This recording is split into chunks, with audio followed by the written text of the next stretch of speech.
My F24 boyfriend, M28, is a Muslim. He usually is not very traditional. We don't live in a Muslim country. The other day he told me that as soon as we get engaged, I will need to wear a headscarf to cover my hair. I am very proud of my long wavy hair, and a headscarf is absolutely out of the question, and he knows that. When we first met, he even told me that he doesn't like that tradition and that his girlfriend will never have to wear one. Now yesterday we had a real fight about it. His parents want us to get engaged, and engagement means the future bride has to cover her hair. It got a heated argument, and I ended it with, "I will wear the damn thing, as soon as you grow your foreskin back." He left without saying a word and went to his parents' place. Silence since then. Am I the jerk? Edit. I will not wear a headscarf. If that means that the engagement isn't going to happen, then it will not happen. I got downvoted for stating that I love him. Please keep in mind that the fight is less than 24 hours ago, and I miss him. We had a very good relationship for 5 years and never fought before. We were planning on moving in together after getting engaged. I will not convert to his religion, he knows that, and his mother seemed fine with it. His father never said anything about it. I am Christian and will stay Christian. People assume that his family is behind the headscarf idea. I am not sure about it, but it might be possible. If they are, they were good at hiding it, since they never said anything. His family immigrated 3 generations ago into the mostly Christian country we live at. He himself never visited the country, Libya, his great-grandparents on his father's side came from. The family on his mother's side I don't know. Additional information from OP after responding to multiple comments on how she knew her boyfriend. OP, we met at the animal shelter 2 years ago. He came from a 12-hour shift at his job and volunteered to bottle feed the kittens overnight. I was cleaning the cat area at that time. This was how we met. We were friends at first. After about 5 months we started dating. I knew he was Muslim and didn't want to date him because of all the stereotypes, but he assured me that his girlfriend will never have to be traditional or modest or wear a headscarf. Even eating pork was no problem. We went to the beach together. I was wearing a bikini. No issues. I didn't care about his religion, since he didn't seem to care. I fell in love with his as a person, not him as a Muslim. Relevant comments. If OP really loves her boyfriend, she should obey his rules on wearing a headscarf. OP, I don't want to be dictated how to wear or cover my hair, but I also don't want to break a relationship that worked just fine until recently.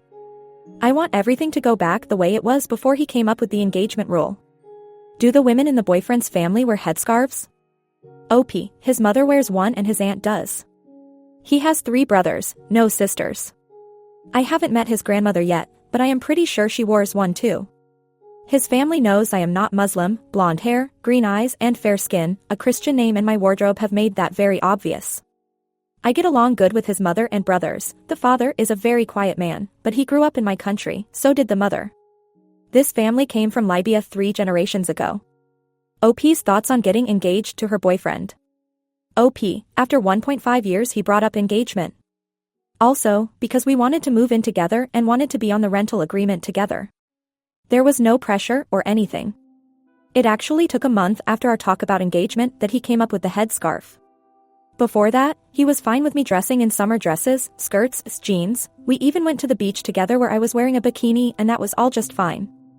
Commenter, girl, as a Muslim, you're NTA. It was way clear before. And if you're not willingly going to wear the headscarf, it's not his right to force you either. Tell him this again, and tell him whatever you feel. If he can't respect your choices, leave him. Honestly, if I'll be bashed for being a Muslim woman, but still. If your boundaries and wants are not being respected, leave the guy, and find someone who will. Ribbon. OP, thank you very much. I don't want to wear a scarf, that's not me, and I would feel like hiding under it. It hurts to realize that he really wants to sacrifice a 1.5-year relationship for a piece of fabric, that he says he doesn't like it himself. I don't know where it all of a sudden came from. His family seemed fine with me being Christian and not behaving traditional Muslim. But suddenly everything changed, just because of hair. Hair. It's just so crazy when you think about it. Update 1. Alright, this is all complicated. I called my boyfriend this morning. He didn't answer, his mother did. I told her that I would like him to come get his stuff from my place, since this relationship will not work out any longer. She told me that he came home yesterday, all quiet and sad. After his father asked him what happened, he told them what I said. Apparently, this caused his father to giggle, before he told his son that my reaction has been obvious all along and that he isn't surprised at all. Turns out, the parents aren't the religious influence, it's the uncle on the father's side. Apparently, he told my boyfriend that the guests at the engagement party, it's a big deal with this culture, with about 100 people, they come from everywhere and probably bring their whole household, the dog and the neighbors, will probably have a heart attack when they see a pale blonde fiancé without a headscarf. My boyfriend must have had a very deep conversation with this uncle about tradition and being the oldest son and all that stuff. Basically brainwashing. Long story short, he is my ex-boyfriend now. His mother will come by tonight to get his stuff. Relevant comments. OP on her ex's family's thoughts about the whole situation. OP, his mother said nothing about the situation between the father and the uncle.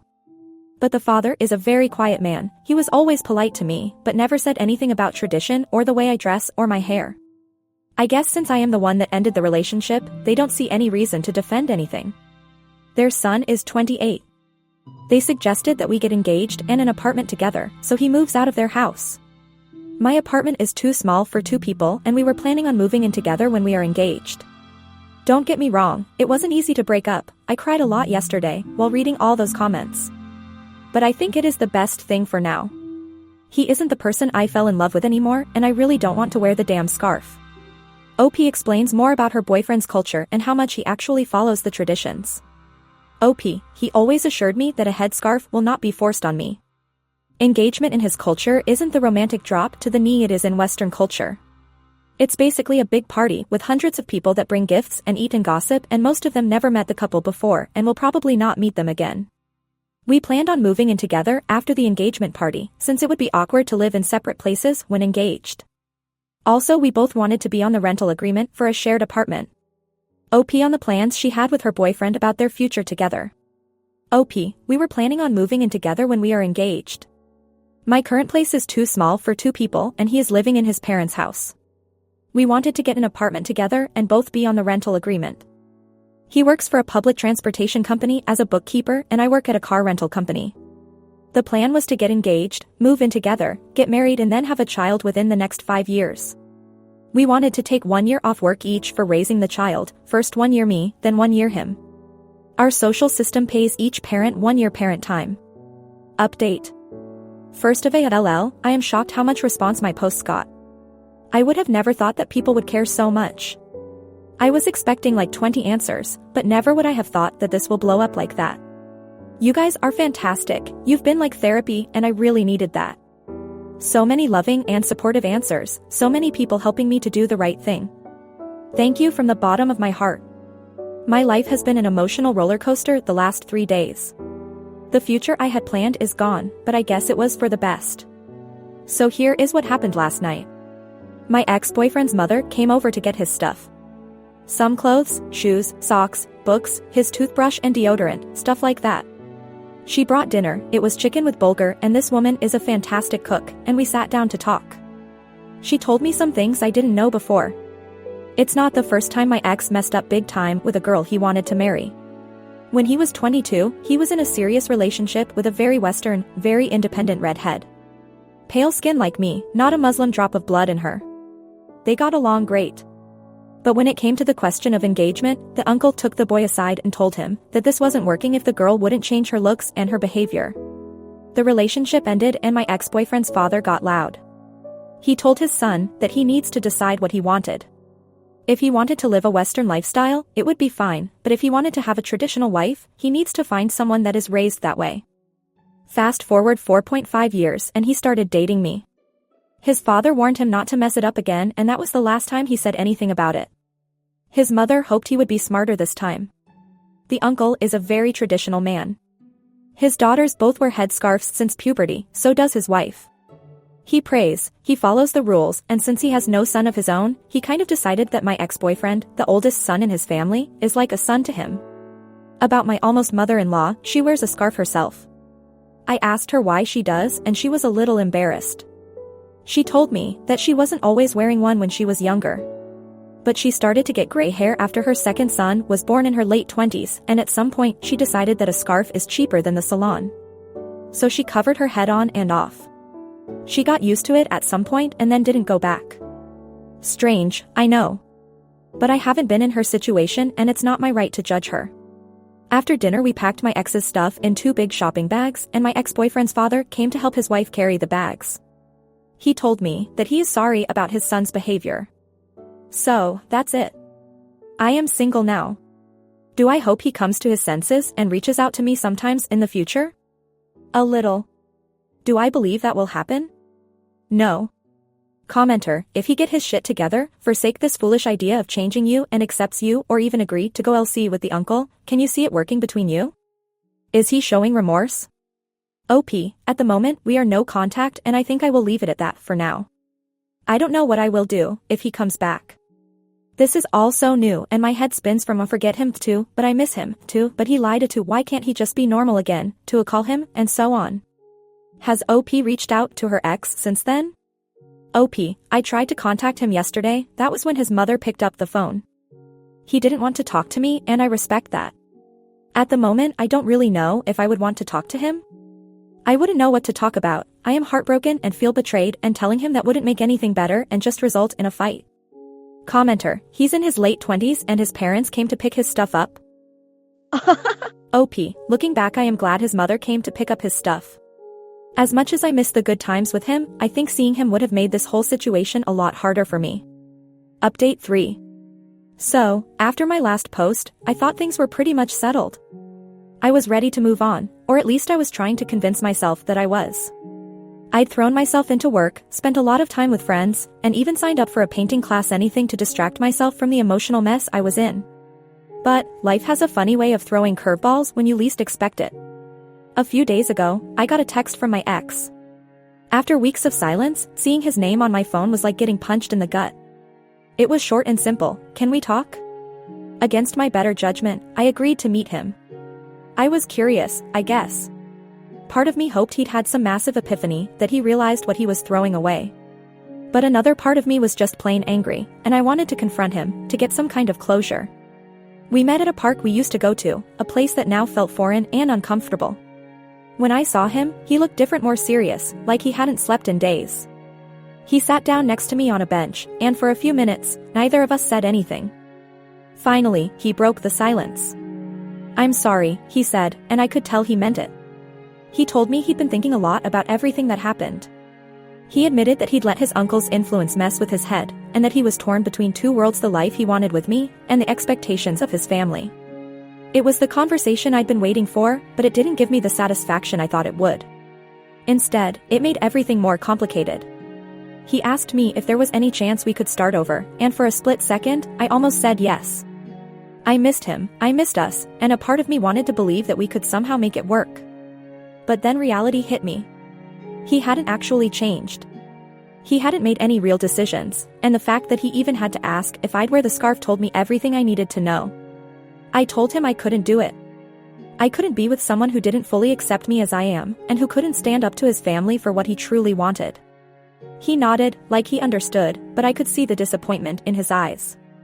He asked if we could at least stay in touch, and I said I needed time to think about it. But as I walked away from him, I knew deep down that we were really over. There was no going back.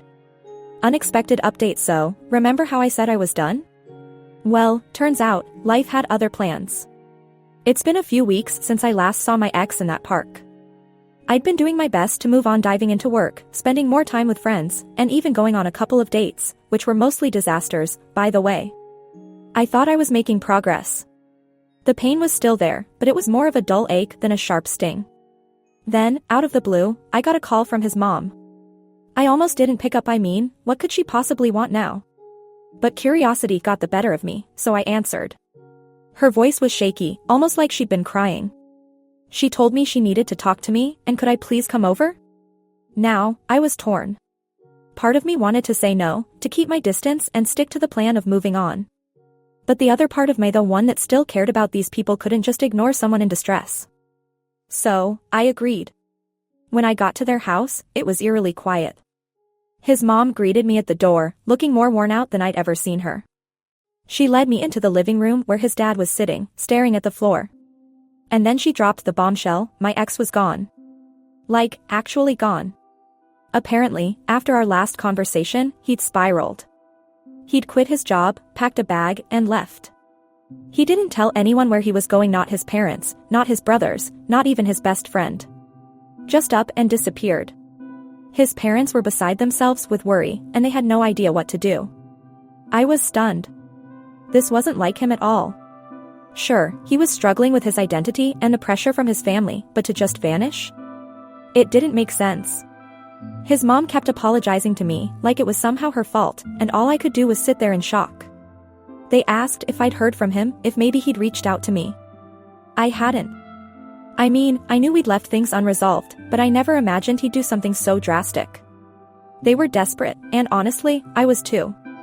As much as I tried to move on, I still cared about him, and the thought of him being out there, alone and lost, was unbearable. So, I did something I never thought I'd do. I started looking for him. I reached out to mutual friends, scoured social media, even drove by some of the places he used to go when he needed to clear his head. But there was nothing, no sign of him anywhere. It was like he'd vanished into thin air. Days turned into a week, and still nothing. His family was a wreck, and I wasn't much better. I started to realize that, despite everything, I couldn't just let go. I needed to find him, if only to make sure he was okay. Then, last night, I got a text from an unknown number. My heart nearly stopped when I saw the message, "I'm sorry." It was him. I replied immediately, asking where he was, if he was okay, if he needed help. But there was no response. Just silence. I tried calling the number, but it went straight to voicemail. I didn't sleep at all last night, just staring at my phone, waiting for something, anything. So here I am, back in this mess, more confused than ever. I don't know what he's thinking, where he is, or what he plans to do next. All I know is that I can't just sit around and do nothing. I need to find him, to get some answers, and maybe, just maybe, help him figure out what he really wants. Final update: after that cryptic text, I was losing my mind. I couldn't focus on anything, couldn't eat, couldn't sleep. I knew I had to do something, so I started digging deeper. I reached out to every mutual connection we had, practically harassing them for information. Nothing. It was like he'd fallen off the face of the earth. Then, 2 days ago, just as I was about to lose all hope, I got another message. This time, it was a location. No words, just an address. My heart was pounding so hard I could barely think straight. I didn't know if this was a cry for help, a goodbye, or something else entirely. Without hesitating, I grabbed my keys and drove. The address led me to some rundown motel on the outskirts of town. The kind of place where people go to disappear. My hands were shaking as I knocked on the door. He opened it, and for a moment, we just stared at each other. He looked like hell, disheveled, tired, like he'd been carrying the weight of the world on his shoulders. Before I could say anything, he pulled me inside and locked the door behind us. "I'm sorry," he said again, his voice raw and desperate. He started rambling, talking about how he felt trapped between two worlds: his family's expectations and the life he wanted with me. He confessed that he'd been completely lost, that he thought disappearing was the only way to escape the pressure. But as the days passed, he realized he'd made a huge mistake. He fell apart right there in front of me, breaking down in a way I'd never seen before. And as much as I wanted to be angry, to scream at him for putting me through this, I couldn't. Seeing him like that shattered something inside me. I realized that this wasn't just about a headscarf or his family, this was about him being utterly broken, not knowing who he was anymore. I told him he needed help, real help, and that he couldn't keep running away from his problems. I said I cared about him, but I couldn't save him. I wasn't enough to fix everything that was wrong. He needed to figure out who he was and what he wanted, without anyone else's influence. And until he did that, we couldn't be together. There was a long silence, the kind where everything hangs in the balance. He nodded, tears in his eyes, and said he understood. Then he asked me to leave, to let him do this on his own. It broke my heart, but I knew he was right. I walked out of that motel room feeling like I just closed the door on something that could have been amazing, but wasn't meant to be. So here I am, back to square one, but with a clarity I didn't have before. I still care about him, maybe I always will, but I've realized that love isn't about fixing someone or sacrificing who you are to make it work. It's about being whole on your own and finding someone who complements that, not someone who makes you feel like you have to change everything about yourself to fit into their life.